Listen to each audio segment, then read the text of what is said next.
Bismillahirrahmanirrahim. Assalamualaikum warahmatullahi wabarakatuh, anak-anak soleh yang Abi sayangi dan Abi banggakan. Apa kabarnya kalian di rumah? Semoga selalu sehat dan senantiasa dalam lindungan Allah Subhanahu wa Ta'ala. Nah, anak-anak, tahun ajaran baru telah dimulai, yang artinya sekarang kalian telah naik ke tingkat yang lebih tinggi, dan Abi ucapkan selamat datang di sekolah baru kalian. Sekolah Quran Darul Fatah, berakhlak mulia, hafiz, dan cerdas. Sebelum itu, Abi ingin memperkenalkan diri. Perkenalkan, nama Abi Muhammad Hendrian Syaputra. Kalian bisa memanggil Abi dengan panggilan Abi Hendrian. Abi diamanahkan untuk mengampu mata pelajaran Bahasa Indonesia di jenjang kelas 7. Yang artinya, selama kurang lebih 1 semester ke depan, Abi akan mengajar mata pelajaran Bahasa Indonesia di kelas kalian. Sebelum Abi mulai pembelajaran pada kesempatan kali ini, Abi ingin bertanya pada kalian. Sudahkah kalian mengerjakan sholat subuh dan sholat rawatib subuh? Jika sudah, alhamdulillah. Dan jika belum, Abi mengharapkan agar mulai besok hingga seterusnya, kalian untuk selalu mengerjakan dan jangan meninggalkan sholat-sholat wajib dan sholat-sholat sunnah yang dianjurkan. Karena Abi percaya kalian adalah anak-anak soleh dan luar biasa, yang mampu menjaga istiqomahan ibadahnya. Baiklah anak-anak yang Abi sayangi dan Abi banggakan, perlu kalian ketahui kita memulai tahun ajaran baru di sekolah kita tercinta ini dengan situasi yang berbeda dengan tahun-tahun sebelumnya. Dikarenakan negara kita saat ini tengah dilanda dengan wabah virus COVID-19. Tetapi bagaimanapun juga kegiatan pembelajaran harus tetap berjalan. Kita berikhtiar dan kita berupaya semaksimal mungkin agar apa yang kita lakukan dapat berjalan dengan baik. Teruskanlah nak, dan nyalakan selalu semangat belajar kalian di tahun ajaran baru ini. Peliharalah semangat itu agar tetap berdebar di hati kalian, sebagai titik awal untuk menjadi yang lebih baik di jenjang yang lebih tinggi. Baiklah anak-anakku, sebelum kita mulai pembelajaran pada kesempatan kali ini, ada baiknya marilah kita berdoa bersama, supaya kegiatan belajar kita dapat berjalan dengan lancar dan mendapatkan ridho dari Allah Subhanahu wa Ta'ala. Mari kita membacanya bersama-sama. Bismillahirrahmanirrahim. Raditu billahi robba wabil islami dina wabi Muhammadin nabiyya wa rasula. Rabbi zidni ilma warzuqni fahma. Amin. Yang artinya, kami ridhai Allah Subhanahu wa Ta'ala sebagai Tuhanku, Islam sebagai agamaku, dan Nabi Muhammad sebagai Nabi dan Rasulku. Ya Allah, tambahkanlah kepadaku ilmu dan berikanlah aku pengertian yang baik. Amin ya Rabbal Alamin. Semoga apa yang kita harapkan dapat dijabah oleh Allah Subhanahu wa Ta'ala dan pembelajaran kita pada kesempatan kali ini dapat berjalan dengan baik. Amin ya Rabbal Alamin. Baiklah anak-anak yang Abi sayangi dan Abi banggakan, pada kesempatan kali ini kita akan membahas materi tentang sebuah teks. Anak-anak, perlu kalian ketahui dalam pembelajaran bahasa Indonesia ada banyak teks yang akan kita bahas. Yang pastinya terdapat perbedaan antara teks satu dengan teks yang lainnya, tergantung dari maksud dan tujuan dari teks tersebut. Teks apa yang akan kita bahas pada kesempatan kali ini? Teks yang akan kita bahas pada kesempatan kali ini yakni teks yang memiliki fungsi untuk menggambarkan tentang suatu objek. Nah, objek tersebut bisa berupa benda, hewan, manusia, lingkungan, bahkan tempat bersejarah pun bisa digambarkan dalam teks ini. Teks apa yang kita bahas ya? Bagaimana? Apakah kalian sudah bisa menebak teks apakah yang akan kita bahas? Teks yang akan kita bahas pada kesempatan kali ini adalah teks deskripsi. Namun, apa sih teks deskripsi itu dan tujuan dari teks tersebut? Sabar, sebelum kita bahas pengertian dan tujuan dari teks deskripsi tersebut, kita akan membahas terlebih dahulu kompetensi dasar yang ada di dalam teks ini. Kompetensi dasar adalah kemampuan yang harus kalian kuasai di dalam pembelajaran ini. Yang pertama, mengidentifikasi informasi di dalam teks deskripsi tentang objek, baik itu sekolah, tempat wisata, tempat bersejarah, dan atau suasana pentas seni daerah yang kalian dengar maupun kalian baca. Yang kedua, menjelaskan isi teks deskripsi objek, baik itu sekolah, tempat wisata, tempat bersejarah, dan atau suasana pentas di daerah, bahkan kain tradisional dan lain-lain, yang didengar dan dibaca secara lisan, tulis, dan visual. Indikator pencapaian kompetensi. Indikator pencapaian kompetensi berfungsi untuk menentukan arah dan tujuan dari pembelajaran ini. Yang pertama, agar kalian mampu menentukan ciri umum teks deskripsi dari segi isi dan tujuan komunikasi pada teks yang kalian baca dan kalian dengar. Yang kedua, agar kalian mampu menentukan ciri teks deskripsi dari aspek kebahasaan pada teks yang kalian baca atau kalian dengar. Yang ketiga, agar kalian mampu menentukan jenis teks deskripsi pada teks yang kalian baca maupun kalian dengar. Yang terakhir adalah indikator pencapaian kompetensi untuk keterampilan, agar kalian mampu menyusun kembali teks deskripsi yang dibaca, didengar secara lisan, tulis, dan visual. Baiklah anak-anak Abi yang Abi sayangi dan Abi banggakan, mungkin dari tadi kalian sudah bertanya, apa sih teks deskripsi itu? Sebelum Abi menjawabnya, Abi ingin bertanya dulu kepada kalian. Apakah kalian pernah menceritakan sesuatu atau mendengarkan teman kalian menceritakan sesuatu pada kalian, baik itu mengenai benda, hewan, lingkungan, bahkan suatu tempat secara merinci, dan kalian yang mendengarnya seolah-olah dapat merasakan dan melihat sendiri objek yang diceritakan? Jika pernah dan jika sudah, secara tidak langsung kalian telah mendeskripsikan sesuatu. Berikut ini adalah pengertian lengkap tentang teks deskripsi. Teks deskripsi adalah sebuah teks yang menggambarkan objek secara rinci atau detail dengan tujuan agar pembaca dapat membayangkan dan merasakannya. Seperti contoh seperti ini. Teman kalian pernah mengunjungi suatu tempat yang belum pernah kalian kunjungi, dan teman kalian menceritakan pada kalian mengenai tempat tersebut secara rinci dan jelas. Dan kalian membayangkan dan secara tidak langsung seperti berada di tempat tersebut. Nah, secara tidak langsung itulah yang disebut teks deskripsi. Kerennya teks deskripsi ini. Yang kedua, teks deskripsi memiliki tujuan. Apa sih tujuan dari teks deskripsi? Tujuannya antara lain menggambarkan objek dengan cara merinci objek secara rinci dan detail dari sudut pandang penulis, sehingga pembaca seakan-akan dapat melihat, mendengar, mengalami apa yang dideskripsikan oleh penulis. Tujuan dari teks ini tidak lain dan tidak bukan untuk menggambarkan objek senyata mungkin, sehingga pembaca yang tidak melihat objek tersebut dapat merasakannya, seolah-olah melihat sendiri objek yang dibahas. Kerennya teks deskripsi. Bila anak-anak, seperti yang Abi bicarakan tadi, ada banyak teks di dalam pembelajaran bahasa Indonesia. Nah, untuk lebih mudah membedakan antara teks deskripsi dengan teks-teks lainnya, kalian tentunya harus mengetahui ciri-ciri umum yang dimiliki teks deskripsi. Apa saja ciri-ciri dari teks deskripsi? Yang pertama, mendeskripsikan suatu objek, misalnya benda, orang, tempat, atau keadaan tertentu. Anak-anak, ada banyak objek yang bisa dideskripsikan di dalam teks deskripsi ini. Misalnya benda, orang, tempat, bahkan keadaan pun bisa dideskripsikan. Semua yang berbentuk objek, semua bisa dideskripsikan. Yang kedua, melibatkan fungsi panca indera dalam proses deskripsi. Anak-anak, di dalam proses pendeskripsian, fungsi panca indera sangatlah penting, karena panca indera berfungsi untuk merekam objek sebelum kalian deskripsikan.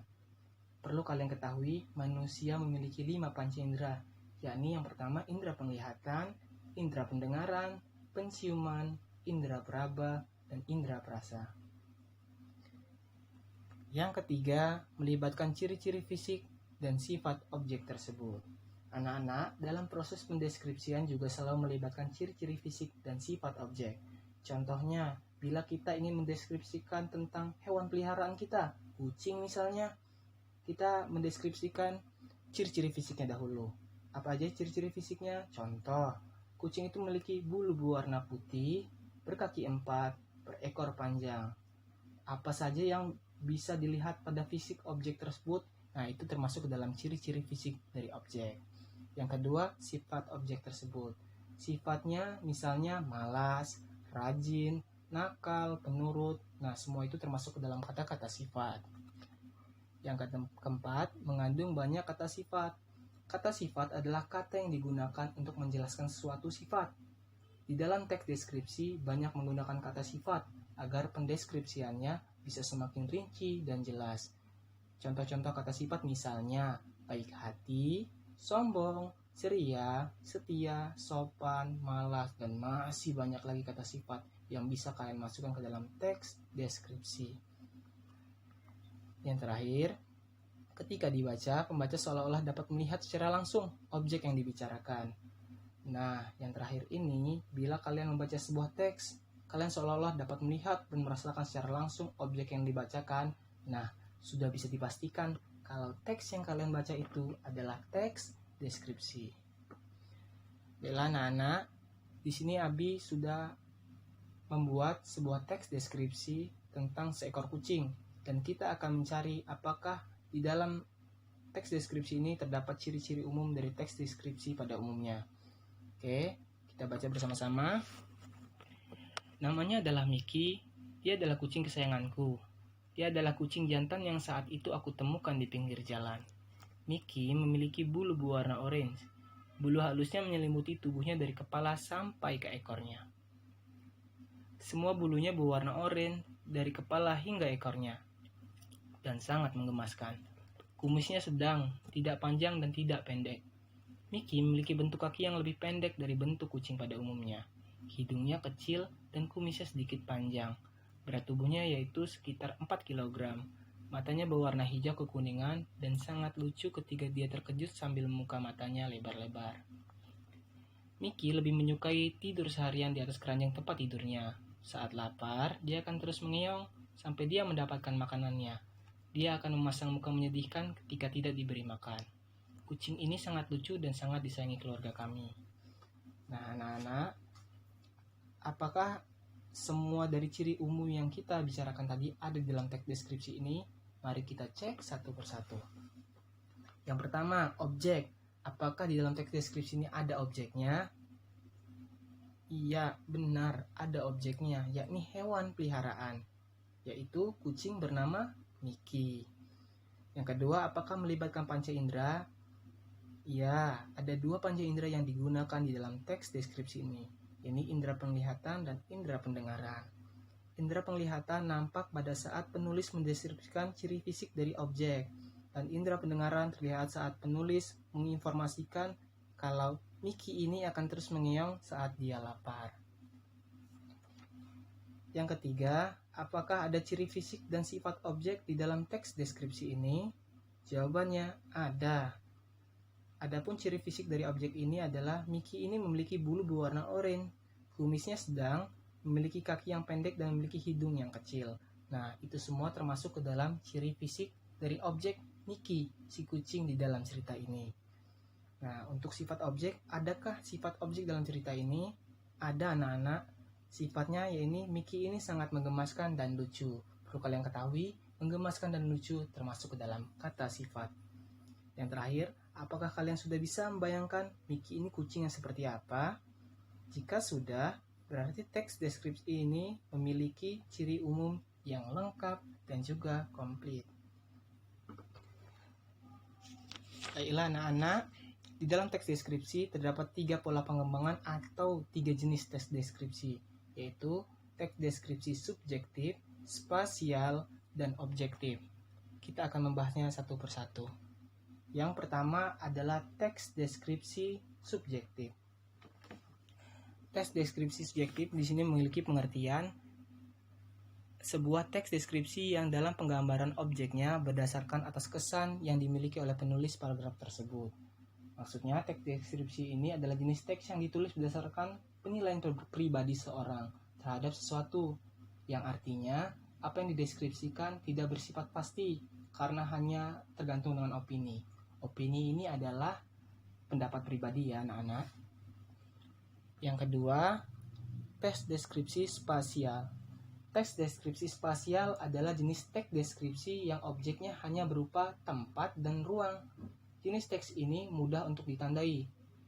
Jika objeknya adalah tempat, dapat dipastikan bila ini adalah jenis teks deskripsi spasial. Yang ketiga adalah teks deskripsi objektif. Nah, jenis teks deskripsi objektif di sini memiliki pengertian adalah jenis teks deskripsi di mana penjelasan mengenai objek tersebut digambarkan apa adanya berdasarkan keadaan objek yang sebenarnya, tanpa adanya tambahan opini dari penulisnya. Maksudnya adalah teks deskripsi ini bersifat objektif, yaitu apa adanya, berbanding terbalik dengan teks yang subjektif tadi. Kalau yang subjektif tadi, dia tergantung pada pendapat pribadi si penulis. Objeknya apa aja, Bi? Objeknya banyak, bisa berupa manusia, benda, maupun hewan. Anak-anak, bisa kalian pahami jenis-jenis teks deskripsi? Jika sudah, kita akan memperkuat pemahaman kalian dengan contoh-contoh dari jenis-jenis teks deskripsi. Berikut adalah contoh jenis-jenis teks deskripsi. Yang pertama, teks deskripsi subjektif. Bisa kita baca bersama-sama ya. Bagi beberapa orang, Pantai Kapuk termasuk daerah yang kurang menarik didatangi sebab kurangnya pengunjung. Akan tetapi bagiku, pantai yang berada di Kecamatan Sukajaya tersebut amatlah nyaman dan tenang. Nah, kunci dari jenis teks deskripsi subjektif ini adalah opini anak-anak. Opini atau pendapat pribadi yang bisa kita lihat di contoh tersebut. Ada perbedaan pendapat dari sebagian orang yang mendengar Pantai Kapuk ini kurang menarik. Sementara penulis berpendapat Pantai Kapuk ini menarik karena nyaman dan tenang. Nah, di situ ada perbedaan opini atau perbedaan pendapat. Itulah yang menandakan kalau itu termasuk ke dalam jenis teks deskripsi subjektif. Yang kedua, teks deskripsi spasial. Kita baca contohnya bersama-sama. Pada malam hari, pemandangan rumah terlihat eksotis, apalagi dengan cahaya lampu yang memantul dari seluruh penjuru rumah. Dari luar bangunan terlihat indah, mampu memberikan kehangatan bagi siapa saja yang memandangnya. Lampu-lampu taman bersinar menambah kesan eksotis yang telah ada, begitu hangat dan begitu indah. Nah, anak-anak, kunci dari jenis teks deskripsi spasial adalah objeknya hanya berupa tempat. Kita bisa lihat di contoh teks deskripsi tersebut. Objeknya adalah rumah. Jadi, bila kalian membaca sebuah teks deskripsi yang objeknya berupa tempat, bisa dipastikan kalau itu termasuk ke dalam jenis teks deskripsi spasial. Yang ketiga, teks deskripsi objektif. Mari bisa kita baca bersama-sama. Buah anggur merupakan buah yang telah banyak dikenal dan mudah ditemukan hampir di seluruh dunia. Buah ini berbentuk bulat kecil dan berwarna hijau saat baru tumbuh. Menjelang matang, warna buah ini akan berubah menjadi ungu saat matang. Buah ini memiliki kulit yang tipis dengan rasa daging yang manis dan mengandung banyak air sehingga mampu menyegarkan mulut. Anak-anak, kunci dari jenis teks deskripsi objektif adalah penggambaran objek yang bersifat apa adanya, tanpa adanya opini atau pendapat pribadi dari penulis. Bisa kita lihat contohnya pada objeknya, anggur. Kita semua tahu anggur bukan? Anggur bila masih mentah memang berwarna hijau dan akan berubah warna menjadi ungu bila sudah matang. Anggur memang memiliki kulit yang tipis dan daging buah yang manis dan menyegarkan. Itu semua adalah ciri-ciri anggur pada umumnya. Bagaimana anak-anak? Sudahkah kalian bisa membedakan jenis-jenis dari teks deskripsi? Insya Allah bisa ya. Alhamdulillah. Baiklah anak-anakku yang Abi sayangi dan Abi banggakan. Alhamdulillah materi pada kesempatan kali ini sudah selesai. Ada banyak materi yang telah kita bahas mengenai teks deskripsi. Mulai dari pengertian, tujuan, ciri-ciri, dan jenis-jenis dari teks deskripsi. Anak-anakku yang Abi sayangi dan Abi banggakan, semoga penyampaian materi tadi dapat kalian pahami dan kalian dapat mengetahui pengertian dari ciri, tujuan, dan mampu menentukan jenis-jenis dari teks deskripsi.